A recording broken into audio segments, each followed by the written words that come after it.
What is going on, folks? This is Steiner here with another episode of Secondhand Talent. Now, I know the room looks a little bit different than usual. Thank you, as always, to Luke Chu for the desk candy. Thank you to Mark Spusta for the art. And thank you, of course, as always, to Tenacious Toys.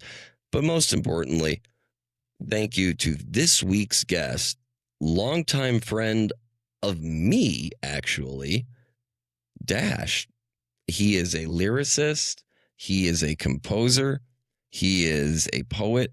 He is a musician. He has written some of the most insightful music that I've ever come across in my life, and he's someone who I've been proud to call a friend for the last almost 2 decades. And it's an absolute pleasure having you on the show, bud. Thanks so much for having me and for the kind words. No, absolutely, man. And I gotta ask, there was a period of time where we didn't see each other for a while, and we came back into contact, and I told you that I had this podcast, and I'm kind of curious, when you first heard the name Secondhand Talent, like what kind of my first impression just off the name just alone? Based off the name alone. Like, it's kind of like Ron Weasley vibes, like this, like, hand-me-down kind of old-ass sweater that everybody's worn and shit through the family. Secondhand is usually, like, I don't know, thrifted several times. It's secondhand's usually not secondhand. It's, like, 7, 8, 9, ninth hand. But, you explained to me, like, the premise of it, and it's really a beautiful thing. Because it's, like, the unexplored archives of how all of this shit really happens, like because it's not always happening, right? There's a lot of things that happen to make it happen, and you're in the exploration of that. 100%. And one of the things that I love the most about this show is that every time I ask that question, I get a different answer. Something that you said in your answer, secondhand isn't really secondhand. It's second, third, fourth, fifth, sixth, seventh, eighth, ninth. And that is extraordinarily unique. That has definitely not been said on the show before. And I think that it's such an important piece to hone in on, because one of the big messages of the show in general is that the love of music did not start with us. We learned it, and it's our job to pass it down to the next generation. So music has been happening. And we are maybe that 9th hand, 10th hand, 11th hand. I would contest one small point that you made in there, right? Like the fact that it's our job to pass it down. I do not feel the same way, and I'll tell you why. It feels like if it's our job to pass it down, like it's an obligation, right? It's a responsibility.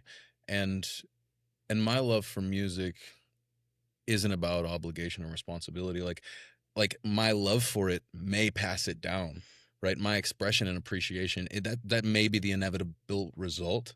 But like, if ever I feel obligated to do it, like it kind of starts to eat away at my authentic relationship with it. And that's one of my most popular songs, Someday, is kind of me coming to grips with that very idea, because I was like struggling so hard to like make it, that it perverted my relationship with music and art itself, until like I didn't want to I was like disgusted by it.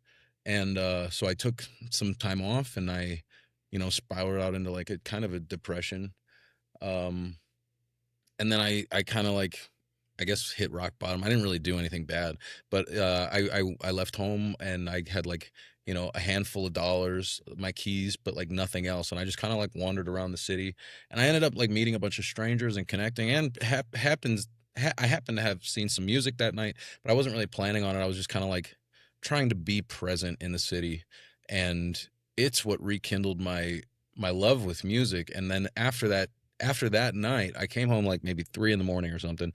I did some questionable things, like on the beach with some handful of strangers. Allegedly. Allegedly. That's what the people say. I'm not going to comment on it. But yeah, the next morning I woke up, and I rarely write a full song in one day, but I wrote all of Someday that day. And it was about, me realizing, that music, what it's not music's job to make me rich, right? Like I put that burden onto music, right? I was like, I need you to do this for me now, right? I came into music just like trying to like, I don't know, subdue my demons and like get to know myself and like kind of just make it through the pain of existence. And I mean, you know, when we met, right? That was we were teenagers, and you know, every teenager goes through some sort of process like that, and it's really interesting to hear that that idea of putting the burden on the music to be what's successful as opposed to yourself. And you know, I'm kind of you know, so we met close to 20 years ago, right? And I'm kind of curious, you know, well, first, you know, what brought you into creating music? uh, I guess, uh, like when I was young, I didn't have like a horrendously hard childhood, but it wasn't easy. Um, and sometimes I would go out for long periods of time and I just hang out in the forest and I would listen to music and I would write and I would draw and I would like see deer, like just hanging out in the forest, you know. I don't know, it's a fucking weird thing to do, I guess. But like just experiencing the way Lauryn Hill kind of transformed like very deep sadness into such beautiful things really changed the way that I viewed my own pain. And she did so much for me, like, and music did so much for me, like I felt like that's the best thing to do. If I could be that for someone ever at any point, that would be a life well lived. I I couldn't agree more, and I always feel like for me the highest form of praise for the podcast is when somebody tells me that, you know, they heard something that helped them out. That to me is the best thing that could possibly come out of this, is that somebody heard something that helped them get through something. And you know, I really resonate with that. When you know, am I, correct me if I'm wrong, but are you referring to the album The Miseducation? Yeah, absolutely, the Okay, okay, Miseducation. I was, Although the Unplugged album was also amazing, but timeline wise, this would be Miseducation. yeah, that fits in with kind of where my head was at. And were you playing any instruments beforehand, or did you have any Absolutely not. experience? I actually I played like half a year of school band trumpet, but like they, you know, I don't fucking want to play Ode to Joy. Like firstly, that fucking song sucks. Like no offense, like it was fine for when and where it was, but like music's grown a lot and it would be cool to play trumpet on a song that maybe I enjoyed, right? That I would put on the fucking radio. Like the way the paradigm in which we educate the youth historically, I do sense that it's changing, or it's, or at least some pockets of it are changing throughout the culture. But you know, the way I was educated in music as a child was horrendous, and I didn't actually know that two different notes would ever be played at the same time until I was about like 19 years old. I didn't perceive it. I didn't think about it. I didn't. So what was your point of entry into, Into music. was it electronic, or was it an instrument, or was it Well, it was writing, right? Like I like when I would, it's like I still listen to music a lot, right? As I talked about Lauryn Hill, you know, but the music part of it was like I didn't like, it was the words, right? And so I became a writer and a poet. And basically, you know, I had this writing teacher and I was getting more and more into poetry, and I wanted to do poetry. It's just that like most people couldn't probably name five living poets if you had a gun to their head, right? And so so I knew that poetry actually being a job for me was kind of not that it's easy to be a musician, but this seems so much harder. Levels Yeah. of like it's like what do you do for a living? I'm a poet. Like, oh, is that a living or is that just what you do? Like, yeah, yeah. No, writing was my entry point. And then like so simultaneously I'm at school. I'm invited by the head of the lit department into like his small creative writing circle. There was like 5 of us. Only 2 of us actually went to the school that I was at, which was Loyola Chicago. Um, and then I also started dating this woman who she wasn't studying music or anything. She was trying to be a doctor, and she didn't really tell anybody this, but one day we were doing some escapades.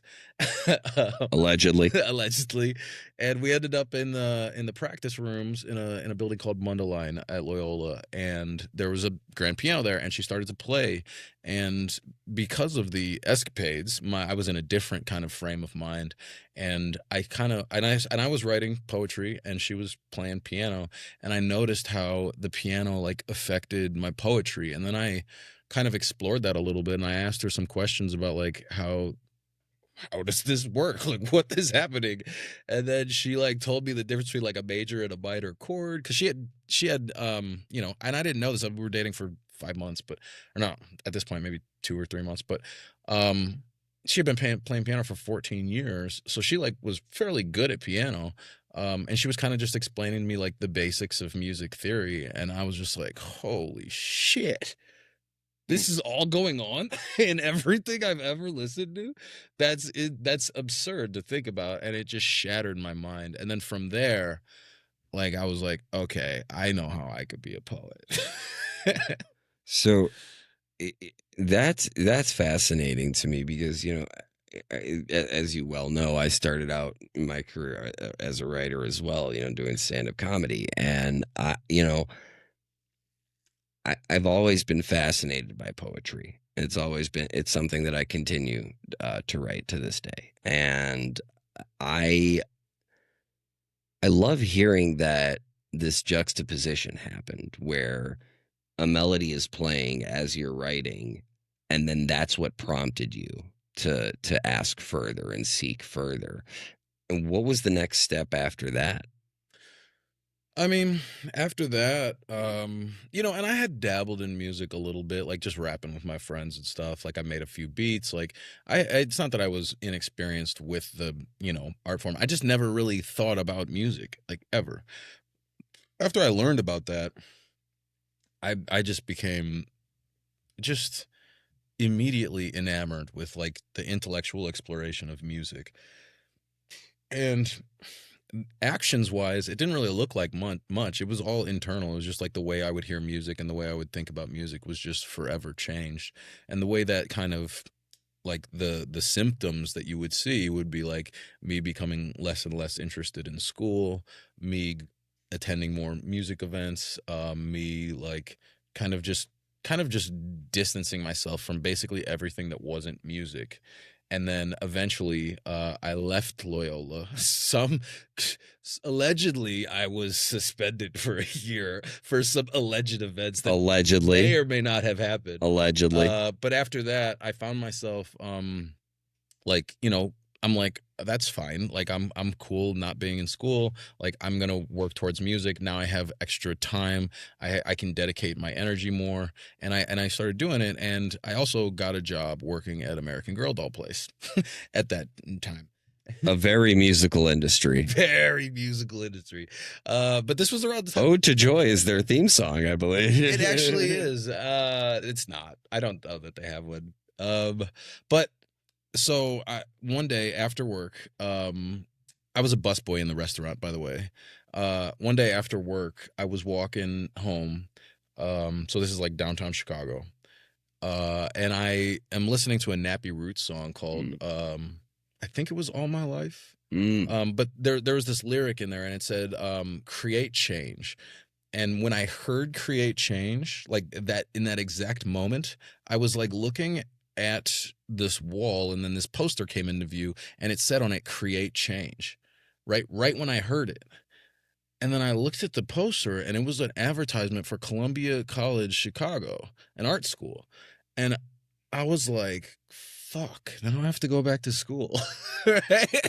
Because like I try to live my life following the stars, right? And if I heard create change and I saw create change and I ignored it, I would never know what would happen if I didn't.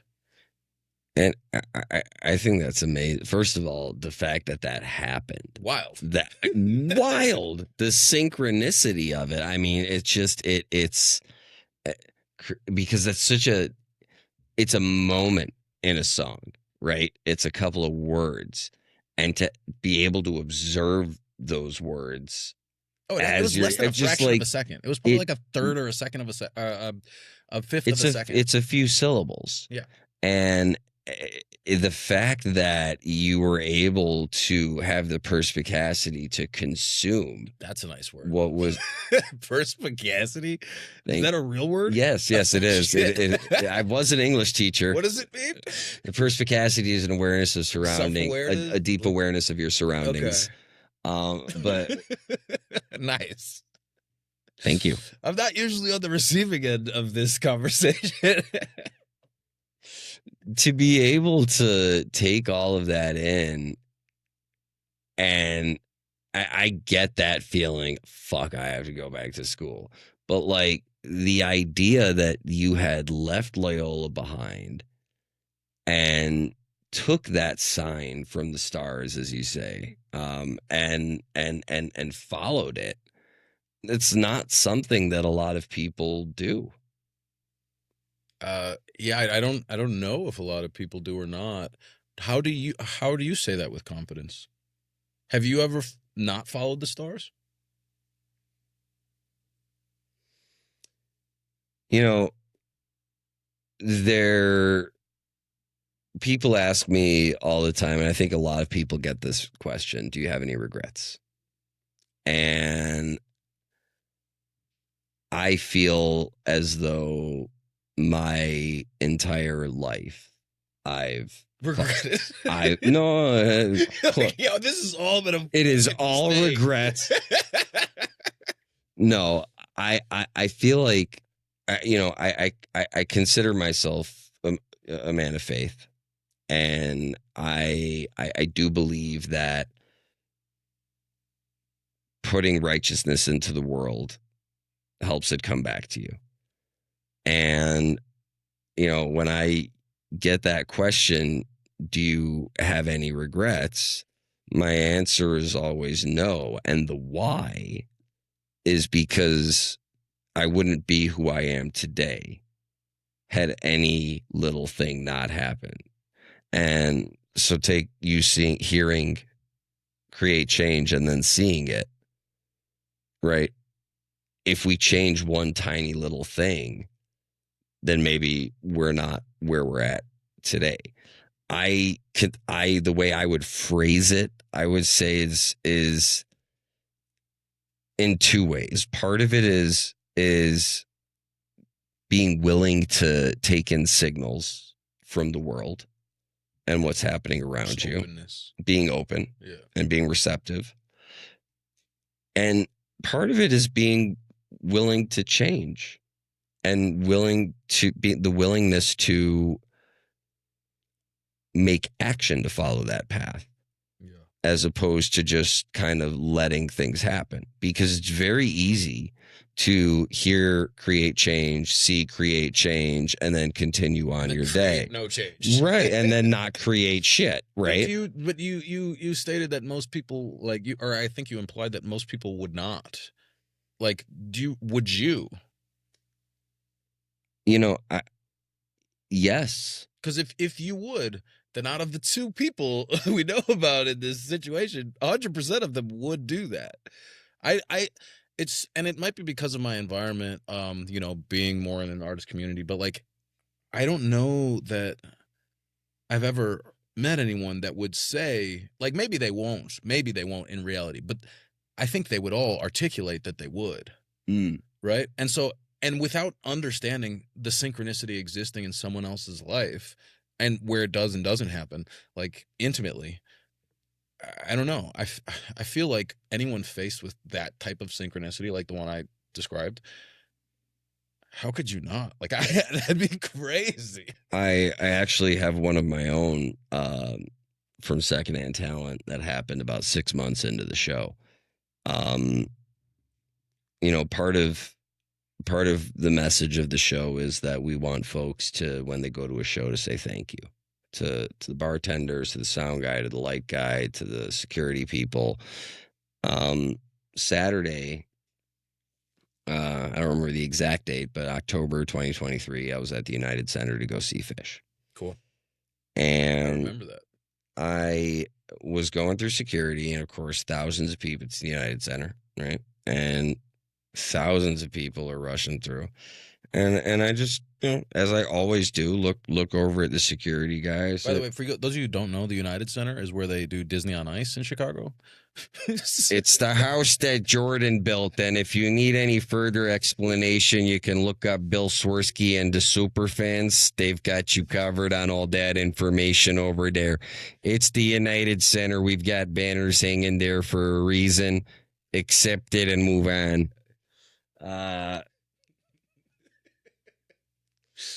The house that Jordan built.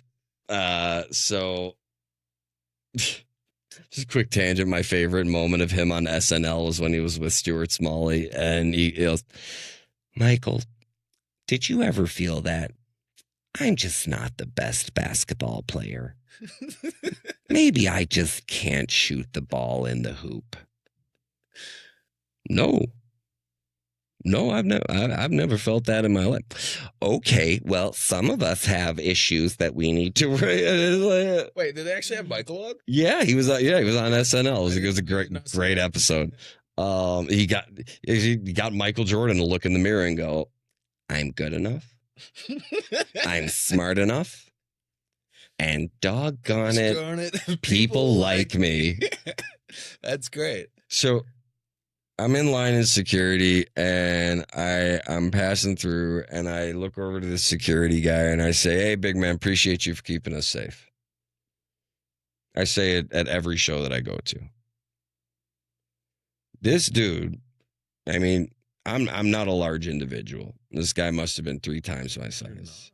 Yeah, right. Yeah. Fucking huge. Yeah. Sitting down, I'm 8'10". Yeah, that's it. This guy puts his arm up behind the line and leans over and just gives me the biggest hug. That's so sweet. I don't know what. Well, my mindset is we're not mind readers, and there's no way to know what kind of day someone is having, right? So I always try to greet people, especially in those situations, especially with, you know, the categories of folks that I have on my show, with a smile and a thanks, because you don't know what's going on in their life. You don't know what kind of day they're having, and a little smile, a little thank you, it don't cost you nothing, and it could really change someone's day. About an hour later, we were walking to our seats, and I saw this guy giving me the eyes. Like, I want to fight eyes, or no, just like the weird. It hadn't happened to me since I was a comedian, but it's that weird, like, I recognize you from somewhere look. Oh, okay. Which at that point in the podcast, we're about 6 months in, and this guy makes a beeline right to me. "Is your name Steiner?" Yeah. He goes, "Do you Secondhand Talent? Is that?" But hear me out though. The juxtaposition of the impact of what one of the messages I'm trying to convey, that happening just before the first time I was ever publicly recognized for the show. So the spur to go back to Columbia, what came of that? I mean, I guess the whole rest of my life is the thing. Like, what do you? well, but that's the genesis of you know. I mean, that's really kind of. I mean, the thing is, I would be better equipped at answering what didn't come of that, right? Well, but that's see, but what I would counter to that is that that's not something we could ever possibly know. And part of the no regrets, But it's like everything that isn't is that all of those options. We don't know exactly the direction. but we also don't know what isn't. There are so many No, paths, I'm and not. I'm so not I saying that we mean, know what. Let me try to yeah. rephrase. If you want to try to Um. refine that, So like, how would you what put it? happened What since didn't happen? like what was the outcome of the first time like you had sex in the general scheme of your life? Hopefully, not a child. But but like everything that you've ever mm, experienced no, after that is like it's ripples, right? no, it's a formative experience that then shapes or it creates a foundation or a template for how you experience things Like going I forward. could I could address this in a response to about my life as a musician. I could address this like talk about my value of the college art education, Well, how about this? right? Let's take where you initially went with it. What wouldn't have happened if you didn't go? Like I have If you didn't create that all that change? I know is Because everything that did happen wouldn't have happened. Everything mm, since that moment, it would all be just so drastically different in every way. Like and maybe not in some other ways, but like all I know is that what is now wouldn't be. All of the things that I've ever experienced since that moment would never have happened. so what was the moment after making that decision to create that change that started you on your path towards further creation and not just writing and actually starting to really open up and collaborate with other artists and like-minded individuals? Got you. So that experience was very interesting because I come from like, a rap based world, a digital world. Like, I'd never played like with musicians before. Like I use keyboard sometimes to like compose and shit. But everything was digital. So when I got to music school, I mean, from that moment, I guess I just like, because the thing is, it wasn't I needed to go to music school. I had to go to Columbia specifically, right? So I wasn't like applying to So school. that's what I'm saying. What was it about Well, it was Columbia? just that sign. It was that poster. Create change. It was a Columbia ad What I mean, more so, I guess, like what were the events that developed? Like, why is it that it had to be Columbia? because that's who made the poster, right? The only reason I did any of this is because I saw that poster that said create change. So if it had been any other I would go to school, that school. If it fascinating. was in fucking Italy, I would go to that school. I find that fascinating. At what point would you draw the line between following the stars is too hard? Hmm. Those were the stars. Whatever it told me to do, I would do it. Like it's not even up to me. That's a fascinating question. Um, at what point, for those of our readers, for the benefit of our listeners and viewers, I'll reiterate it for our readers. At what point does it become, I guess, not worth it or too much or too burdensome to, if you've already decided that that you have faith that things are going to work out? Like, at what point do you ditch that? I guess is what and I think that's a really valid question because if I'm being honest with myself, you can't. You can't ditch that path if that's the But path people you choose. often do, right? Like it happens, but like Sure, I'm just saying for me personally, right. I again being a person of faith, I wouldn't necessarily ascribe it, to any verbal definition, but I do believe things happen for a reason. I mean, clearly, creating change and that thing. I think you're sort of interpreting this as some sort of like optimism. Is that correct? No, more so realism. But you said faith that things are going to work out, right? Well, I think the idea or the notion that things will work out is faith.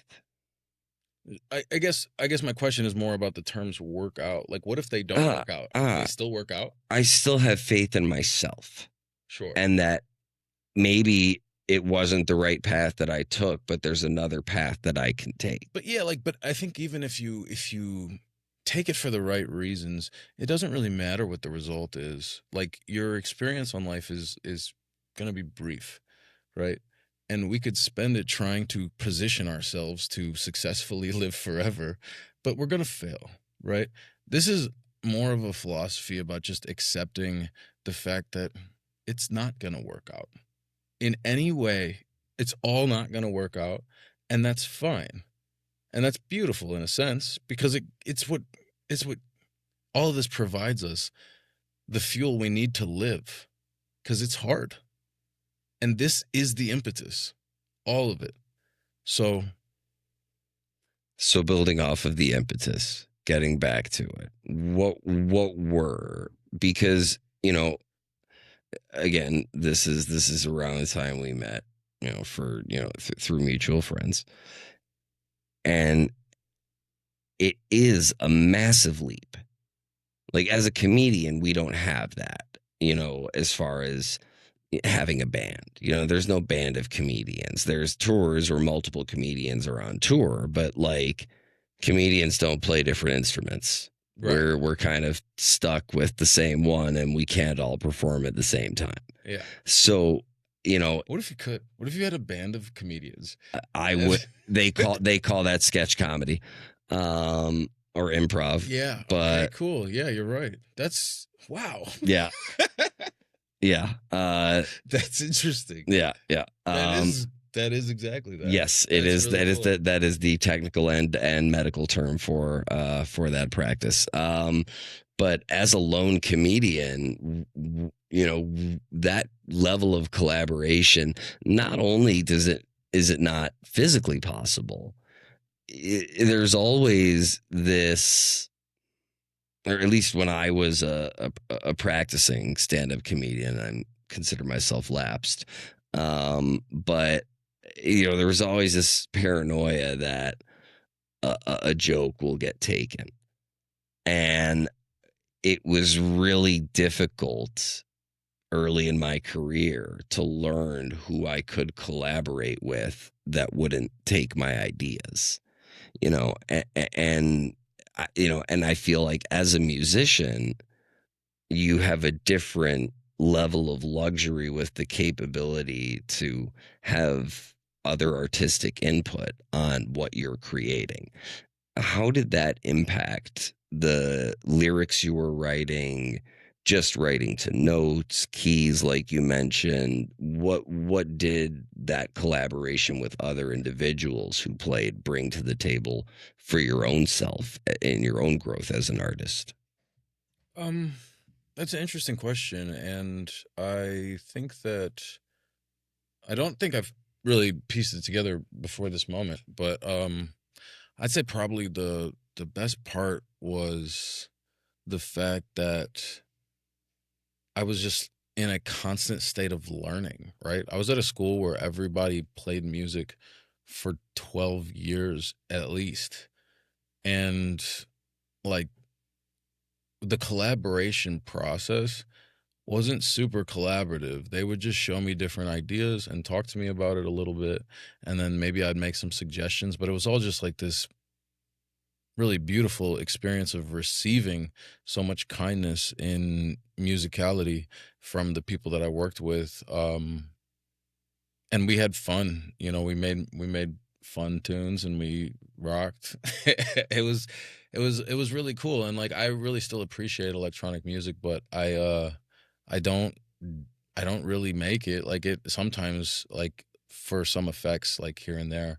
But I really like this just the energy of just musicians doing the thing they love and know best. Well, what did it feel like? I mean, as someone who worked primarily as a solo artist, to start to be able to realize your music in a wholly different fashion and perform it with other musicians. Like, how did that feel? To make that lateral move from, yeah, even if I've gigged before, even if I've performed before, it was me, but now it's this syncopation of people on stage that are all playing something that I composed. Yeah, it changed everything.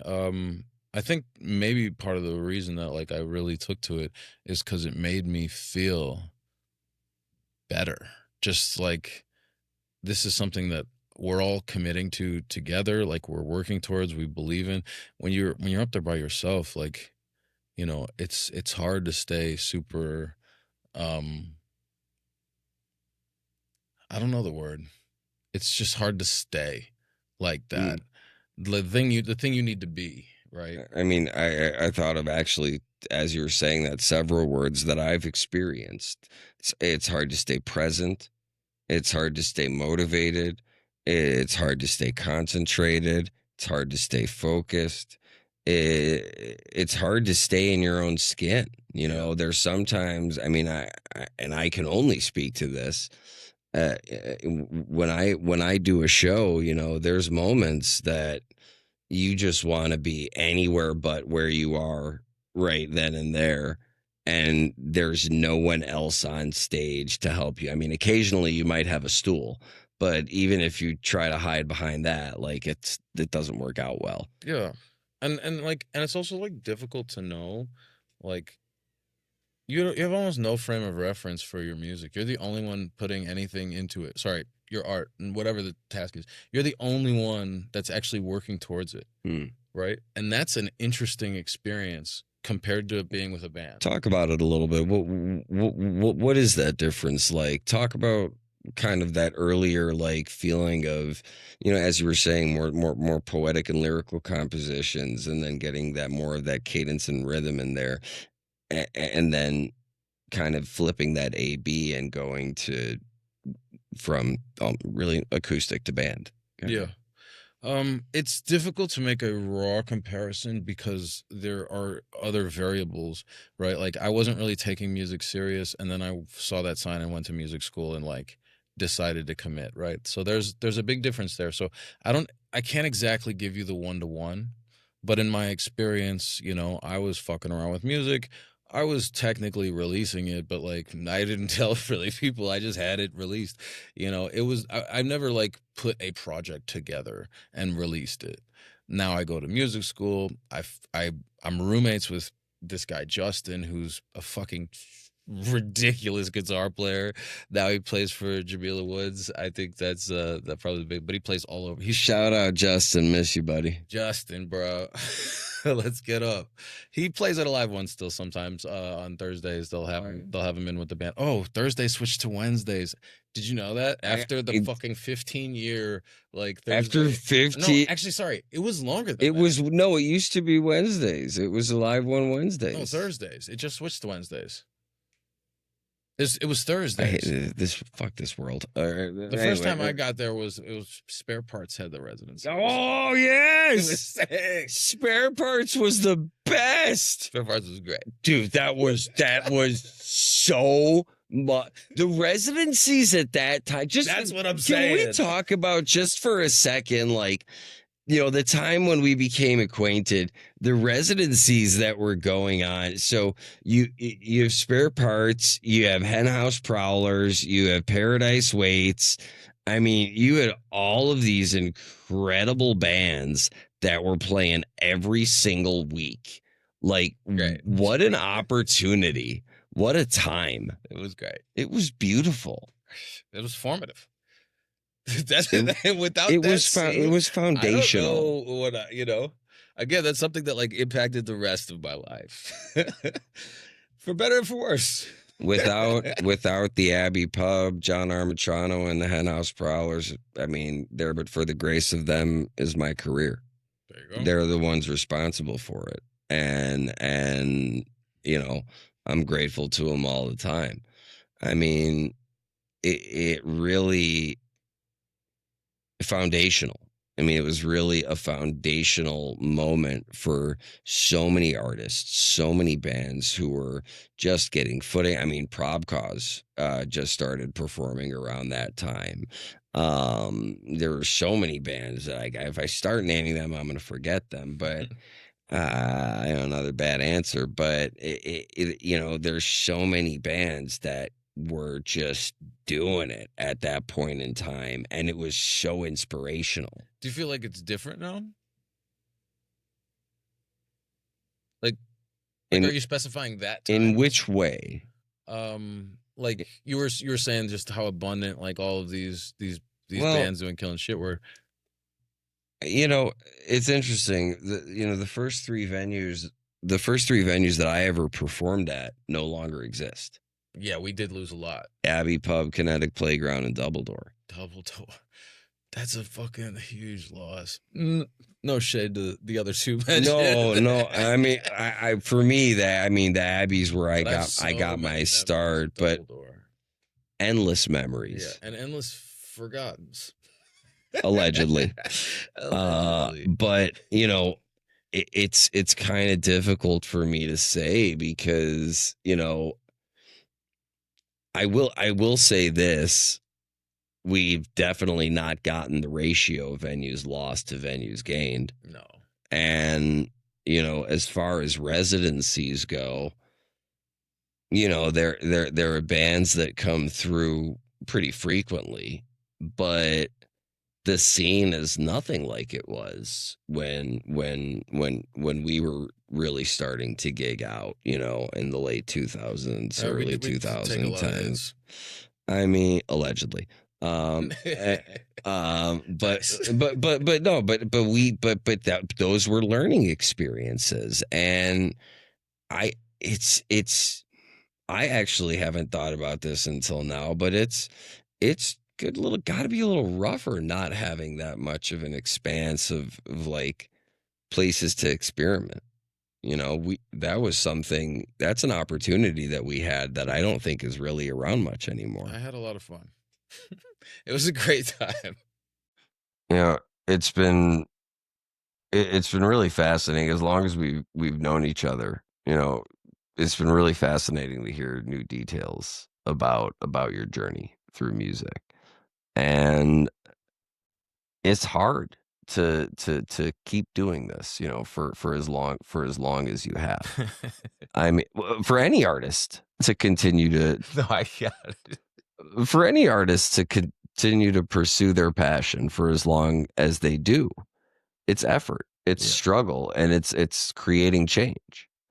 And on that note, for up and coming artists, for people that are trying to find a way in or are maybe unsure of where they're at in their craft, what sort of advice would you give to help them create change in their own lives? Mm.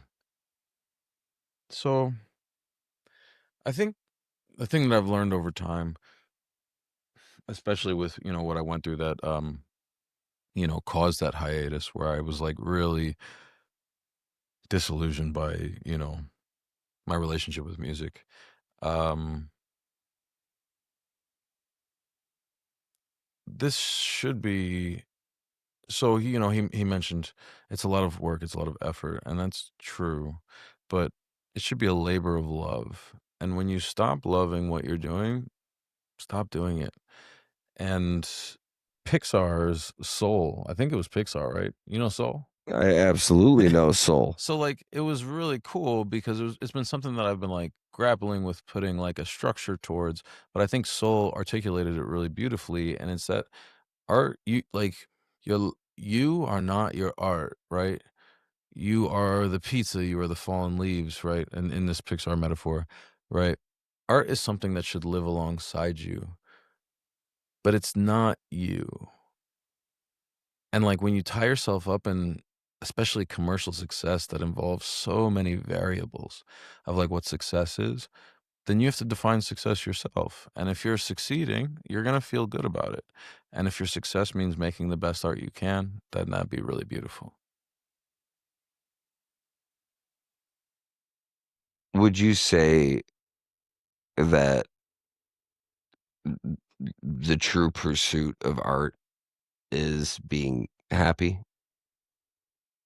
or finding a path to some level of See, the thing happiness? is, I would say it's disingenuous to attribute something like that to art, right? I think live your life the way you want to live your life. If art makes it better, art. If it doesn't, don't. Right? This is just these are the big questions. Like, why the fuck are we doing any of this? Folks, I think that's about as clear as it can be. If art makes life better, art. If art does not make life better, do not art. I think those are incredible final words. You can find the links in the description for all of Dash's music. Dash, my friend, thank you so much for being a part of the show. It was really Thanks so much for having an me. absolute pleasure to have you on. I really, really, really, really appreciate you taking the time to come be here. Folks, this is Steiner with another episode of Secondhand Talent, and we will see you next Wednesday. And that's a podcast. There you go. Great job. Thank you, sir. You were very good at that. Well, thank you. Thank you. That's very kind of you. It's not a compliment I would offer emptily. And I'm gonna tell you a joke that I'm not gonna tell anybody else. Okay.